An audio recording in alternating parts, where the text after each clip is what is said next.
Salut YouTube! I hope that this video finds you guys doing really well. So this video is really special because it's actually going to be with my mother-in-law, my French mother-in-law, who is with us in New Zealand at the moment. And we're going to be covering some quite advanced French language. So some expressions, idiomatic expressions, sayings, and it's really the kind of language level where, I mean, you're absolutely fluent in French. So I didn't know most of these, to be honest, but once you learn them and you start using them, honestly, you'll be very impressive to any French speaker. And if you're French watching this, please let me know if you have any other cool ones down below as well. And so obviously I wanted to let you know that we will be speaking French in this video. It's been a while, guys, please don't judge me. So I'll be speaking in English and French, and she'll be speaking in French. So what we've done is added the English subtitles to this video if you're not a French speaker yourself. But I just wanted to jump in before the video gets started to tell you guys about an exciting promotion that helps you to learn a language and speak confidently in just 3 months. This is for anyone who wants to advance their language fluency in English, business English, German, Spanish, or French. And I know a lot of you out there are learning French, so this is for you. So I wanted to talk to you guys about the Lingoda Language Sprint, which is doubly awesome because A, you have the ability to earn 100% cashback, and B, you have free access to the Cambridge online language test. So it's a really intense but rewarding challenge. It gets you speaking, and it definitely helps you to unlock new levels of fluency in the language. If you guys have been following me for a while, you know that I'm a big fan of Lingoda, especially with the New Zealand time difference, because you can really learn online with your native professors any time of the day or night, whenever it suits you. That's why it works. When you meet up for the class, you've got your qualified native speaker professor, and the class sizes are super small. So it's, just because it's online doesn't mean that there's hundreds of people there. Actually, it's 3 students on average per class. There's over 25,000 people who have done the previous Lingoda challenges now, and the feedback is just insane. It is transforming people's lives. It's helping them to build friendships, it's helping them to get jobs, it's helping them to move abroad, and importantly, it helps them to overcome their fear of speaking, something that I struggled with a lot. There are actually 2 different types of sprints you can sign up for. So the super sprint is the one where you take 30 language lessons per month for 3 months and you qualify for the 100% cashback. Then you've got the sprint, which is attending 15 classes per month for the 3 months for a 50% cashback. It doesn't matter which level you're at. You can start from 0, you can be an absolute beginner, all the way to very advanced, so level C1 and C2. There's something for you at your level. So if you guys are really keen to take your language learning to the next level, Lingoda Language Sprint starts on the 8th of April 2020 and lasts until July 6th, 2020. So you can use my link down below to sign up for the sprint before March 24th, 2020. You just have to pay a €49 deposit to secure your spot because the places are limited. But with my code JOY19, you'll get €10 off that. And remember, of course, that Lingoda will refund course fees, including that deposit, if you adhere to the competition rules and you complete the sprint or the super sprint for the agreed number of classes. The Lingoda challenges have been running for over 2 years now with students from all around the world, including me, including my subscribers. If you'd like to learn more, I definitely encourage you to head over to their Instagram page, Lingoda_official. They've got lots of testimonials and inspiring stories, and you can hear more about how it works. Enjoy, guys. I hope that you're able to achieve a whole new level of fluency. And speaking of fluency, we're going to jump right into the video now so we can learn some really advanced next level expressions in French. Hey YouTube! Salut YouTube! Je suis avec ma belle-mère qui a voyagé pendant 30 heures pour venir ici. 34. 34 pour être exact. On est actuellement en Nouvelle-Zélande. Donc on pensait que ce serait une bonne idée de faire une vidéo ensemble en français. Et on va parler des expressions françaises qui sont... Enfin, si on connaît ces expressions-là, ça veut dire qu'on a un très bon niveau de français. C'est vraiment des expressions courantes. Courantes, un peu rigolotes, anciennes aussi. Béatrice, en fait, elle habite à Marseille. Donc, il y a peut-être... Tu penses qu'il y a peut-être des expressions régionales ou... Et oui, sûrement. Ok, cool. On va apprendre tous ensemble. Toi, tu vas m'apprendre ces expressions-là. Et en même temps, en faisant ça, elle va vous apprendre aussi ces expressions françaises. D'abord, est-ce que tu veux parler un peu de toi et d'où tu viens et... Non? Alors oui, je viens de Marseille. Voilà, ça a été un très long voyage et maintenant je suis ici. Et la première chose qui m'a frappée, pour commencer par une première expression, ce qui m'a frappée en arrivant à Wellington, c'est qu'il fait un vent à décorner les bœufs. Donc, a wind, it's really windy in Wellington. I think it's the windiest city in the world. À décorner les bœufs. enlever les Ouais. cornes, So to take the horns, arracher. Voilà. yeah, from the beef, from the stock, from cattle, it's so windy that the horns come out. Parce qu'il y a le Mistral dans le sud de la France. Oui. Mais le Mistral, ça dure toute la journée Oui. et pendant quelques semaines. Mais c'est pas... Surtout à Avignon. Surtout à À Avignon. Marseille, moins que ça. Ok. Mais ça peut durer 3 jours, 6 jours. D'accord. C'est pas comme ici où il y a du vent un peu tous les jours en fait. Après, ça s'arrête le vent. Oui. Et après, il se met à pleuvoir comme vache qui pisse, en français. Oui, ça c'est la deuxième expression. Donc il pleut comme vache qui pisse. Donc c'est un peu vulgaire. Oui. Et c'est pleuvoir très très fort. Ouais. So we would say that it's raining like a pissing cow, basically. That's il pleut comme vache qui pisse. Okay. Donc on va continuer avec les expressions utilisant des animaux parce qu'il y en a plein en français. Donc le troisième c'est se coucher avec les poules.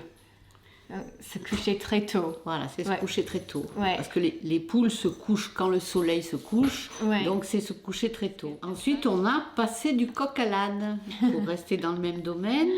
Alors, ça ne veut pas du tout dire la même chose. Passer du coq à l'âne, c'est passer d'un sujet à un autre sans relation. It's changing subjects all the time. So it's like you're speaking or talking about one thing and you change direction and you go off on a tangent. That's passer du coq à l'âne. Ok.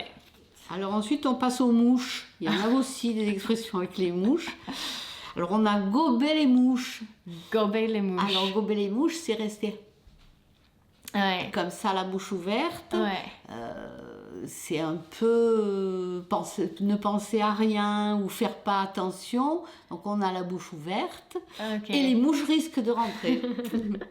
So it's gober les mouches, gober, manger en espérant. Donc gober les mouches, your head is elsewhere, you're not paying attention, and it's like, you know, when your mouth can drop that, there's a risk that these flies are gonna come into your mouth. Après, il y a une autre expression, encore avec les mouches, où on dit à quelqu'un, mais tu crois à la mouche qui pète.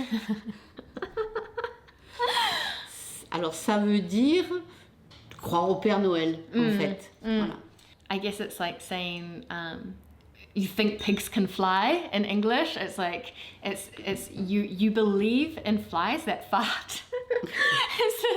It's ridiculous, but you believe in something so ridiculous that it's a fly that farts. By the way, I have no idea if flies actually fart or not. Si les mouches pètent ou pas, on ne sait pas. Mes expressions préférées en français. Alors, donner de la confiture à des cochons.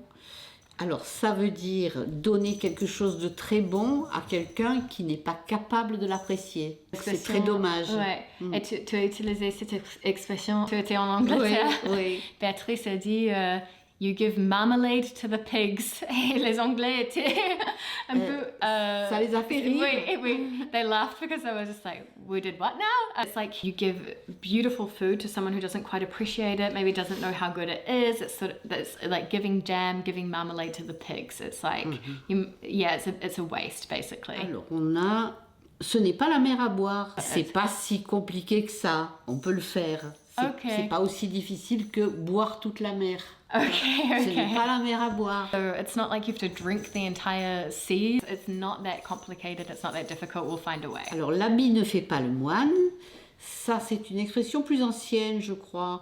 Et ça veut dire que on ressemble pas forcément... On n'est pas forcément ce dont on a l'air.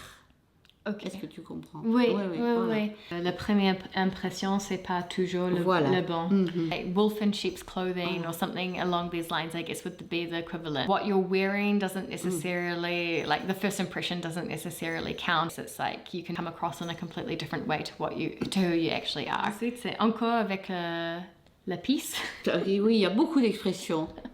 Pipi caca, ça plaît aux Français. Oui. Pisser dans un violon, donc ça veut dire... c'est comme si tu pissais dans un violon, ça veut dire, mais ça ne sert à rien de faire ça, c'est inutile. So there's no point in doing that whatsoever. What's the point of pissing in a violin? Pisser dans un violon. Ensuite, sur la liste... On a long comme un jour sans pain. Voilà, ben, je crois l'expression dit clairement ce que c'est, je crois. C'est quand c'est très très long, ça n'en finit plus.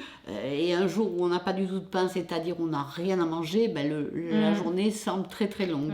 Et même, je pense que pour les Français, même si on a quelque chose à manger, s'il manque de pain, c'est quand même grave. So long like a day without bread. This is so French, and yeah, you can imagine for the French, a day without bread is a very, very long day. Of course, back in the day, it was more relating to the fact that having bread, that was all you had to eat. So of course, if you have no bread, you're starving and it's going to feel very long. But I think even today, for any French person, a day without bread would be a very, very long day. Alors après, on reste encore dans le domaine religieux, mais c'est vrai que ces expressions sont un peu désuètes, mais ça vient du temps où la religion était très omniprésente dans la société, et donc tout était un peu régi par la religion. Et alors il y a une expression qui disait « Fêter Pâques avant les Rameaux ». Ça veut dire quoi, les Rameaux? Les Rameaux, fête qui est la semaine avant Pâques. C'est juste une semaine avant la fête de Pâques où on coupe traditionnellement les rameaux d'olivier. Ben, c'est là que se coupent les oliviers. Et y a tout un truc avec Jésus et les rameaux d'olivier. J'ai un peu oublié. Okay, so something to do with cutting olive trees. It's a Catholic celebration where they're cutting olive branches 1 week before Easter. Et fêter Pâques avant les rameaux, ça veut dire baiser avant le mariage. Okay. To sleep with someone before the big event, really. Et autrefois, par exemple, quand un couple se mariait et que la fille était enceinte, et donc ils se mariaient parce qu'ils étaient obligés, comme on disait, et on disait, ben, ils ont fait pas qu'avant les rameaux, hein. Après, on a une petite expression qui dit en faire tout un pataquès. Alors c'est plutôt la consonance du mot qui est rigolote. Pataquès, c'est faire toute une histoire pour pas grand chose. Si tu rates le train et il y en aura dans 15 minutes, c'est pas très grave, mais tu fais toute une histoire. Voilà, tu fais tout un scandale. Voilà, et puis il me reste 3 petites expressions auxquelles j'ai pensé, qui sont courtes. Alors on dit, en français, on dit riche comme Crésus. Crésus, c'est qui? Alors Crésus, c'est un personnage biblique et il était très riche. Ok, riche comme Crésus. Riche comme Crésus, ok. Après, vieux comme Hérode. Vieux comme Hérode. C'est un personnage biblique qui a vécu très longtemps. Ok. Et fier comme Artaban. Artaban, je ne sais pas qui c'est. Donc je ne pourrais pas donner de précision. Je vous présente notre chat Bonbon. Elle s'appelle Bonbon d'Avignon parce que mon mari vient d'Avignon. Expression avec des bonbons. Les Casse bonbon. Voilà. Qui veut dire ball breaker. Donc, voilà. Elle fait le petit Casse bonbon. Merci beaucoup et on se voit dans la prochaine vidéo. À bientôt. À bientôt.